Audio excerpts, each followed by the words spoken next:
know what the most frightening thing in the world is?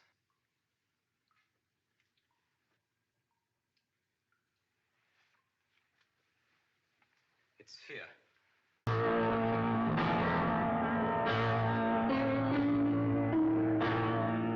Look out for Carl Byrne as the Peeping Tom. Fear him, but pity him also. Don't be frightened. Not frightened. What? So put that camera away! There is no future for anyone who tries to befriend him. He invades the privacy of innocent people till the piercing eyes of his camera meet the terrified eyes of his victims. And with a compulsion akin to madness, he shoots the final, fearful scene.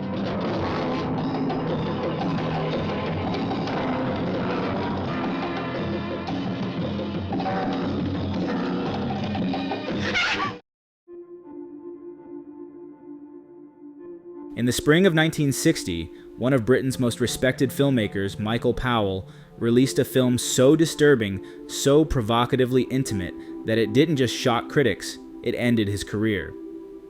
Peeping Tom, a psychological horror about a shy cameraman who films women at the moment of their death, was condemned as obscene, perverse, and morally bankrupt. Reviewers likened Powell to a sadist. Audiences walked out. Overnight, the director behind beloved classics like The Red Shoes and Black Narcissus became a cinematic pariah. But in the years that followed, the film refused to stay buried. Reappraised by critics, championed by directors like Martin Scorsese, and now hailed as a pioneering work of modern horror, Peeping Tom stands as a film that was not only misunderstood, it was too far ahead of its time. Michael Powell was one of Britain's most celebrated filmmakers in the 1940s and 1950s. Working with his collaborator Emmerich Pressburger, they created visual and emotional masterpieces like The Red Shoes, Black Narcissus, and A Matter of Life and Death. These films were lush, operatic, and ambitious, driven by emotion and visual storytelling. Powell's move into psychological horror with Peeping Tom seemed, at first glance, a radical departure. In truth, it was a continuation of his interest in obsession, performance, and the blurry boundary between reality and illusion. But what Powell gave them was too much, too soon, and it cost him everything.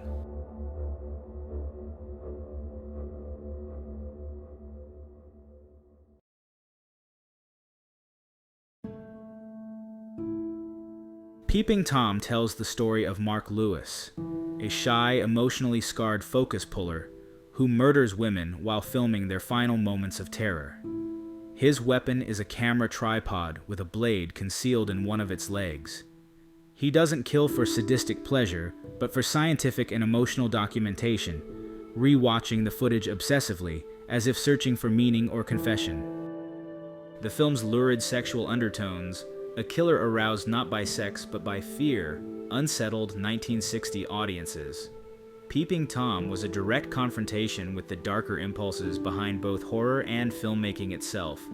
It made the audience voyeurs, using Mark's camera as a surrogate eye, positioning them in the role of predator. This was not a passive horror experience. It was accusatory.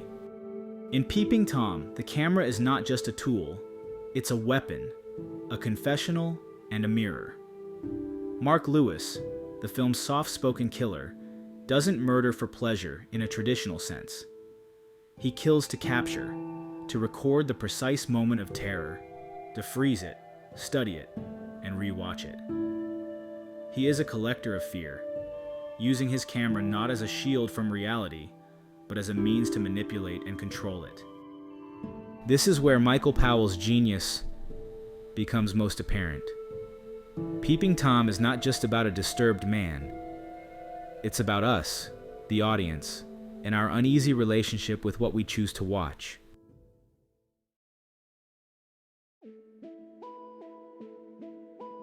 From the opening scene, in which we see a prostitute stalked and murdered through the lens of Mark's camera, the viewer is placed in the killer's point of view. We are forced to become witnesses. There is no escape from complicity. the first murder isn't presented as a third-person event. It's framed as a subjective experience. We are not watching someone die.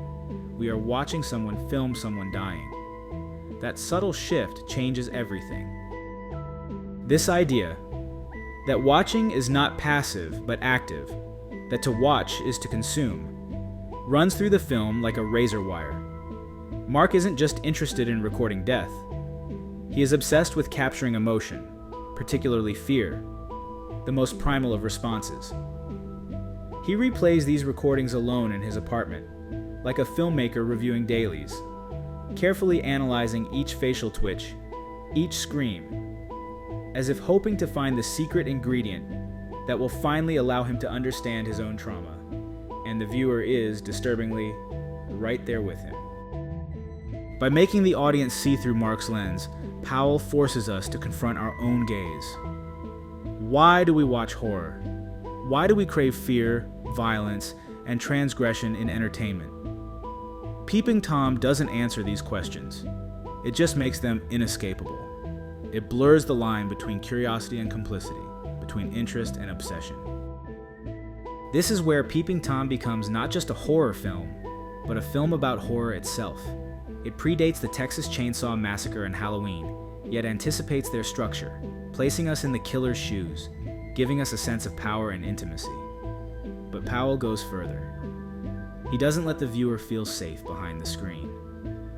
The more we watch Mark, the more we are made aware that we are him, peering through the viewfinder, searching for something real in the performance of terror. In that way, Peeping Tom is a brutal satire of cinema itself, especially the way film turns private pain into public spectacle. The camera is the ultimate enabler, reducing life and death to a flicker of images, all under the illusion of control. But the horror comes not from Mark's actions alone. It comes from the realization that the camera is still rolling, and we are still watching.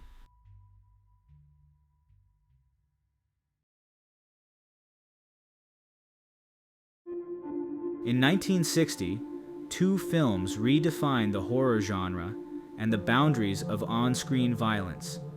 Michael Powell's Peeping Tom, and a film that premiered just a few months later in the United States, Alfred Hitchcock's Psycho. While Psycho shocked and fascinated audiences, Peeping Tom was met with disgust and moral outrage. The backlash was swift and brutal. British critics, usually measured, tore the film to shreds. C.A. Lejeune of The Observer walked out of the screening and later wrote that the film should never have been made. The Daily Express called it a film which compels us to look at repulsive things. Powell was called perverse, immoral, and dangerous.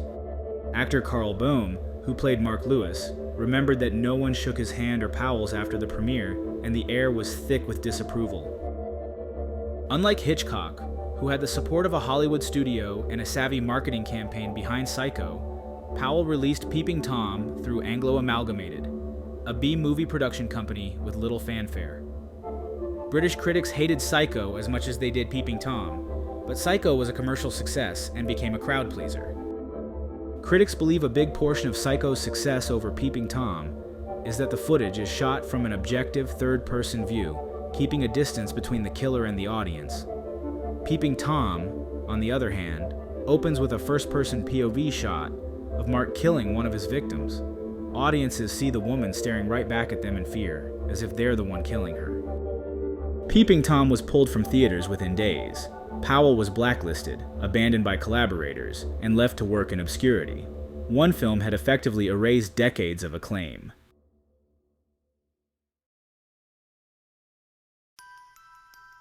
But time changes perspective. In the 1970s and 1980s, it began to be reassessed by critics and filmmakers, most notably Martin Scorsese, who called it one of the greatest British films ever made. Scorsese helped fund its restoration and brought Powell to the attention of a new generation. The film was reappraised not as smut, but as art, a psychological deep dive into voyeurism, trauma, and the ethics of watching. Peeping Tom reopened at the New York Film Festival in October 1979 with Scorsese's help, and was met more warmly. Writing for the New York Times, Vincent Canby said, "What was yesterday's garbage is now being heralded by two of today's critics as powerful and moving, and at once mischievous and compassionate, ironic and evangelistic, comic and tragic." What makes Peeping Tom so enduring is its meta-cinematic insight. Powell didn't just make a horror film, he interrogated the act of filmmaking itself. Mark Lewis is both killer and director, manipulating his victims, staging their fear, and recording their reactions. In one chilling sequence, a blind woman asks to see Mark, and he responds by turning on the camera. It's a devastating metaphor for how cinema both reveals and conceals how the act of watching always comes with moral baggage.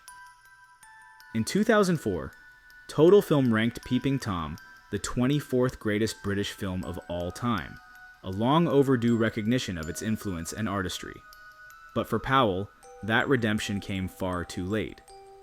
Reflecting on the film's fate in his autobiography, he wrote with quiet bitterness, "I make a film that nobody wants to see, and then, 30 years later, everybody has either seen it or wants to see it."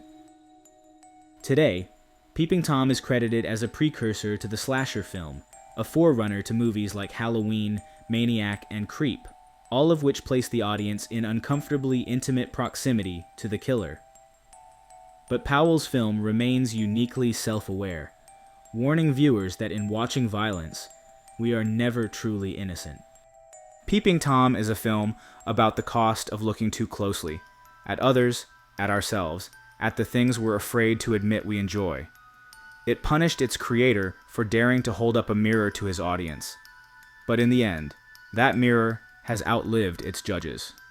Michael Powell was ruined by Peeping Tom, but he also created a horror film that never stopped watching back.